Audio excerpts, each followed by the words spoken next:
Bonjour à tous, on se retrouve aujourd'hui pour le 21e récap. Voilà, j'espère que vous avez passé une bonne semaine. En attendant, installez-vous confortablement parce qu'on passe tout de suite aux news de la semaine. La première news, il s'agit d'une rumeur qui a pop un petit peu comme ça, là, de nulle part, et on nous apprend que Wong pourrait apparaître dans la série Disney+, She-Hulk. Ce n'est pas si surprenant parce qu'en vrai, Wong, il est déjà apparu dans plein d'autres productions. On peut noter Shang-Chi, on peut noter tous les Avengers, etc. Mais récemment, il y a aussi eu Spider-Man No Way Home. Donc voilà, le voir encore une fois débarquer dans un nouveau projet, c'est pas quelque chose de complètement irréalisable. Bien évidemment, on attendra d'avoir plus d'informations pour vous confirmer sa présence ou non dans la série, mais s'il devait apparaître dans She-Hulk, est-ce que vous avez une petite idée du rôle qu'il aurait dans la série? Moi en tout cas, j'ai vraiment aucune idée, donc si vous en avez une, n'hésitez pas à nous dire tout ça dans les commentaires. Cette semaine, on a eu le droit à un TV spot pour le film Doctor Strange in the Multiverse of Madness, et à peu près en même temps, c'est Fandango qui nous a révélé que la durée du film sera de 2h06. Alors, pas de panique, parce que oui, ça peut faire peur, 2h06, c'est quand même un format moyen, on va dire pas court mais moyen pour une production Marvel. Voilà, on est habitué à normalement des films un peu plus longs, surtout que Doctor Strange devra traiter de beaucoup de choses. On pense au multiverse, on pense à tous les nombreux caméos, on pense à toute l'intrigue avec Wanda, etc. Donc il y a quand même beaucoup de choses à traiter, mais moi je fais quand même confiance à Sam Raimi. Voilà, il nous a déjà prouvé par le passé que le même format, il sait très bien le traiter, le développement est plutôt très bon, je pense notamment aux anciens Spider-Man.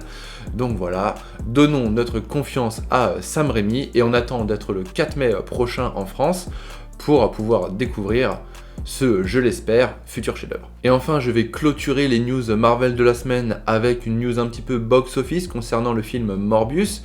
Je vais pas m'exprimer sur Morbius pour savoir si on a aimé ou pas. Si vous nous suivez sur nos réseaux, vous avez un petit peu vu notre avis. On va peut-être faire un format vidéo là-dessus pour développer un petit peu notre avis, mais parler un petit peu de tout le bashing qu'a reçu le film. Donc voilà, mais en tout cas c'est très intéressant de noter que Morbius est déjà à 84 millions de dollars au box-office, donc pour son premier week-end au niveau monde, sachant que son budget était de 75 millions de dollars, donc le film est déjà, on va dire, remboursé, hors prix marketing, bien évidemment, puisque les frais marketing ne sont pas très souvent divulgués, c'est un petit peu compliqué d'estimer le coût total du film, mais en tout cas voilà, en ce qui concerne la production du film, c'est remboursé, donc c'est une très bonne chose pour Morbius et pour Sony. Chez DC, on va parler vite fait box-office aussi, puisque The Batman vient de franchir la barre des 700 millions de dollars au box-office mondial. Donc voilà, on attend de voir jusqu'où il pourra terminer sa course. Moi j'espère qu'il passera les 800 millions, et comme je vous l'avais dit dans le récap précédent, qu'il finira entre Wonder Woman et entre Batman vs Superman. Le casting ne cesse de s'agrandir du côté du film Blue Beetle, et c'est The Wrap qui nous rapporte que Sharon Stone rejoint le casting du film dans le rôle de Victoria Kord, qui sera l'antagoniste principal. Alors je vais pas pouvoir vous expliquer qui est Victoria Kord parce qu'il s'agit d'un rôle tout particulièrement créé pour le film, donc pas vraiment d'inspiration dans les comics, du moins en tout cas moi je ne l'ai pas vu ou je ne la connais pas, donc voilà, faudra attendre de voir le film pour découvrir ce nouveau personnage. Une bonne nouvelle pour la plateforme HBO Max, puisque le tournage du film Batgirl est terminé, ça a été dévoilé par les réalisateurs eux-mêmes sur leur compte Instagram. Voilà, je vous rappelle que le film sera une exclusivité HBO Max, donc il faudra s'abonner si c'est possible, bien évidemment si HBO Max est disponible dans votre pays. Mais voilà, ils vont du coup passer à la post-production, et je rappelle que le film devrait sortir, si tout va bien, s'il n'est pas reporté, en fin d'année 2022. Chaque semaine, le casting de la série CW Gotham Knights ne cesse de s'agrandir, et cette semaine ne déroge pas à la règle, puisque Deadline nous rapporte que Rahart Adams a rejoint le casting de la série dans le rôle de Brody, qui sera le personnage principal. principal. Voilà, on n'en sait vraiment pas plus, hein, pas plus d'informations, si ce n'est qu'il est le personnage principal, donc Brody. C'est assez bizarre parce que je m'attendais plutôt à voir un sidekick de Batman, un personnage principal, ou justement sidekick d'un antagoniste à Batman. Mais à voir comment la série sera développée. En tout cas, ils ont l'air de vraiment miser beaucoup sur cette série parce que le casting devient de plus en plus énorme chaque semaine et c'est un projet qui a l'air d'aller vite en production. Donc c'est très intéressant et j'ai hâte de voir ce que ça pourra donner.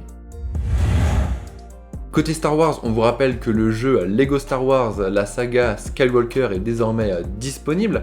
Il est sorti à l'heure même où je tourne cette vidéo. Donc voilà, n'hésitez pas à aller le tester, à vous le procurer. Si vous êtes encore un petit peu dans l'hésitation, on a fait une vidéo pour vous résumer un petit peu qu'est-ce que c'est que ce jeu, qu'est-ce qui va être possible de faire, et même on vous montre un peu toute l'ambition de ce projet. Donc n'hésitez pas à aller checker ça si vous êtes encore dans l'hésitation. Il nous reste deux petites nouvelles côté Star Wars. La première, elle nous a été communiquée directement par Disney et c'est Ewan McGregor qui a pris la parole pour nous apprendre que la série Obi-Wan Kenobi sortira pas le 25 mai mais le 27 mai, donc on passe du mercredi au vendredi. Mais attention, on aura directement les deux premiers épisodes qui sortiront en même temps, donc ça c'est vraiment une très bonne nouvelle. Voilà, attendre 2 jours pour avoir un épisode supplémentaire, c'est vraiment le top. Après, c'est un peu bizarre parce qu'on comprend pas vraiment pourquoi. Il y avait le fait que ça sortait le 25 mai pour les 45 ans de Star Wars. Au final, c'est un peu zappé. Alors on nous parle qu'il y aura peut-être un événement le 25 mai ou autre chose. Bref, on va pas épiloguer là-dessus. Mais du coup, on se donne rendez-vous le 27 mai pour voir les 2 premiers épisodes de la série Obi-Wan Kenobi. Et je sens que, ça va être incroyable. La dernière news, c'est que le tournage de la saison 3 de The Mandalorian est officiellement terminé.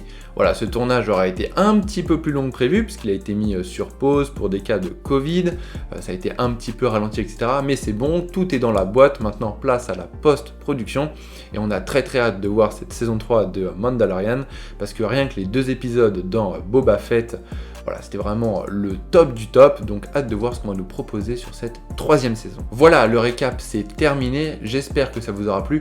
Comme d'hab, si c'est le cas, n'hésitez pas à lâcher un like, à partager autour de vous, à vous abonner à notre chaîne YouTube ou encore à nous suivre sur nos réseaux sociaux, ça nous fera super plaisir et en plus ça nous soutient.